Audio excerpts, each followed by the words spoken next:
My name is Danny Aiken, and I am the program director here. And here I have some lovely ladies who are going to introduce themselves right now.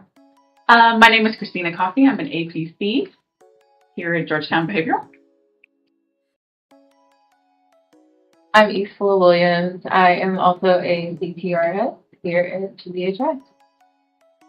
My name is Mandela Fuimano, and I'm also APC, and I help out with the recreation therapy here at GBHI.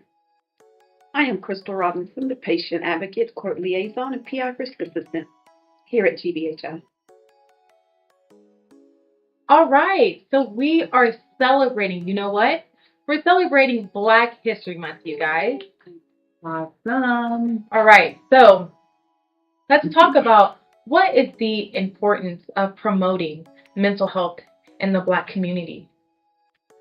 So historically, I feel like it's been dismissed in the Black community for different reasons. In our community, a lot of the mental stigma behind it is they don't trust medical anything. They don't trust hospitals. They don't trust doctors. So I think that in order to break generational curses and to move forward, we need to speak about it more and introduce it more into our community. Good. I also feel like too that within like the traditional family household, a lot of times the like sometimes our parents may like dismiss it. It's like, oh, this is not really like an issue, or oh, you'll be fine, and it's not really a surround issue that's really actually going on. It's often dismissed a lot, I feel like.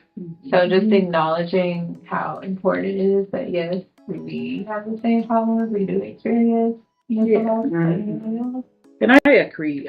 I second that. If we correlated everything with the Black History Month and the culture, diversity and culture, we need to put all those together and introduce.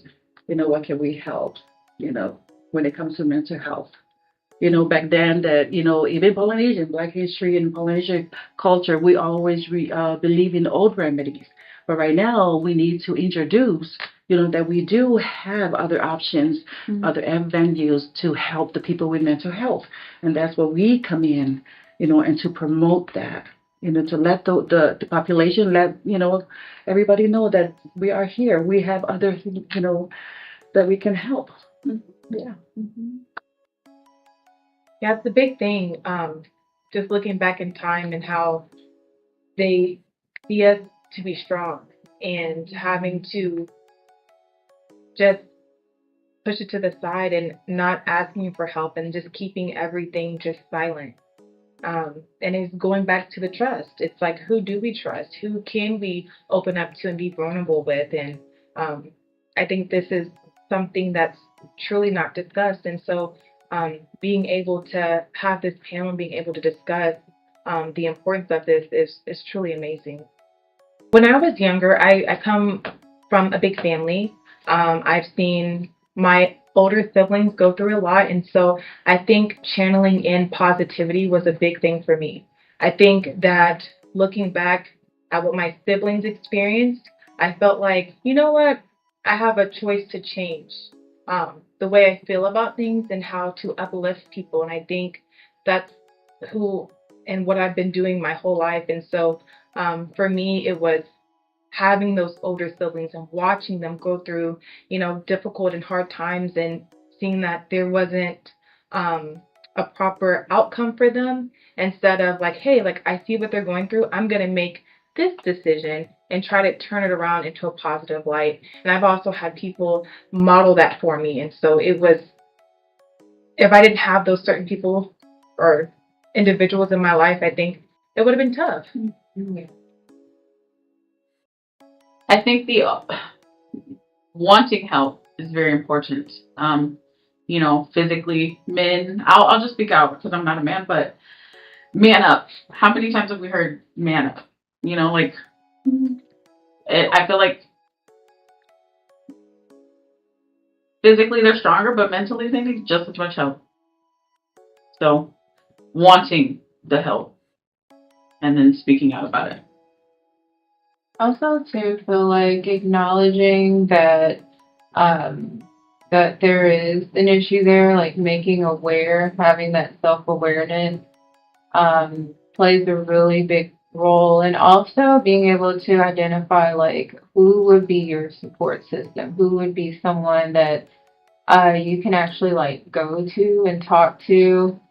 I think that's really important as far as like reaching out for help and just having that solid group of that solid connection, friends, family, anybody that you can talk to at least kind of help you feel comfortable of expressing, you know, this is what's going on. What could I do, or what would be the next step? So in in um in reality, just being able to have someone that you can be vulnerable with, that's really like a really good first step to getting help because you feel more comfortable in reaching out to certain resources and avenues to receive that. So, So in Killeen, we do have a Samoan community that they will go out and reach out is a reach out for hope. That's what it's called. They will go and visit all the homeless around the area in Killeen. Because that's the first step. Because I know a lot of homeless people there, they can stay silent because they don't know the first step to look for even when they know they need help. So silent is the first language, right? Because some of them are depressed, anxiety, and majority of them too are VA. There will be a war. So, and that's when this community in Killeen came, in hand because they will reach out and then offer them the help. The first start is to know that it's okay to not be okay. You literally took the words out of my mouth. Identify the problem. Like, once you identify the problem, seek help. Go to a friend. If you can't go to a friend, reach out. There's hashtag 988. There's the 800 number, but the hashtag 988, I know it's very receptive and they respond really, really fast. There is a hotline where they will come to your house, CIT program, especially here in Georgetown. They're on top of it. I live in the Georgetown community, and Mr. Rowland and everybody, they're on top of it. They want to make sure that, our community is safe. But reach out to Georgetown, and we're here. Our intake people are wonderful, awesome, as well as the rest of us. So, identify the program. Just know that it's okay to not be okay. Just the words out. It is okay to not be okay. Yeah. And here at this hospital, there's a lot of diversity, and you'll see it. And so there is connections from that first initial meet when you meet a patient or when you having someone come in for intake. And, there's some people who, especially in the Black community, going back to that, it's like, oh, I don't have a voice, or they're not going to understand. They don't, they're not from that background, or, and so I feel like here there's the culture is very diverse, and it's beautiful to see how we can all come together and work and serve just people in general who are dealing with just mental health or crisis. You're not the first, you're not the last. There's someone here for everyone. So, and also, go ahead. Oh, and also, if you, just like what you said, if a coworker, you can see that that coworker is having a hard time, with life, and just offer a lot of resources out there, because they need to, find help. You never know what anybody's going through. The friendliest person may be the saddest person. The friendliest person that's pouring into someone else's cup may need someone to genuinely pour into their cup. And I've always found that the ones that are always the quietest are always the ones that are screaming out. To relate to mental health, what brought some of us into mental health is that we actually went through an experience that caused us to have to end up in an inpatient facility, i.e. that what brought us into mental health. So we always say, and what I always tell my patients is, if you went out here and you broke your arm, you wouldn't walk around with a broken arm. You'd go get it set. So if you're out here and your brain is broken, it's okay to come and ask for help and let our physicians, our nurses, our therapists, our people get you, straight so you can go out here and be productive for the next person. Each one teach one. You're sick, you go out here, hey, and you promoting mental health. And that's how I got started with it, because I grew up in a house that wasn't a disease for us. Mental health was not a black person / Hispanic person disease. That was for other people, but not for us. So now I'm okay going out here saying it's an everybody's disease. So it's like mental health is just it's something that it's definitely something that needs to be spoken about and taken serious. There's someone for everyone. Each one teach one.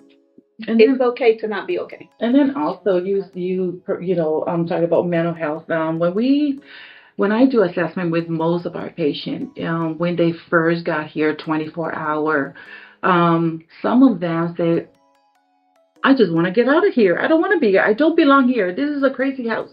Because people, their definition of mental health, they think it's for crazy people. So that's one of the things that we need to promote and then let everybody know it is not. We need to find, the true definition of mental health. And it's totally different. So, yeah. Therapy is cool. Mental health is a great reset. Yeah. Yeah. Okay, so my passion in this field, I've been working in behavioral health for over 10 years, approximately 15 years, I think. My passion working in this field is at the end of each day, I will go home and I think, wow, I changed that person's life. I made that person's life so that they heal to go back and move on with the journey of their life and reunite together with their family. That is my passion. It is not for everybody. And then I have this slogan that says, you work in silence and your success, let it be your noise. And that is all of us. We are recreation therapists here, and also we have our patient advocates here. And that is our motto. That is our motto for working in mental health. And that's a wrap, guys. Yeah. Love that. Wrap it up. Thank you so much for joining us today for our mental health minute at GBHI. Ladies, thank y'all so much for being here today. I appreciate y'all. Thank you. And we're signing out.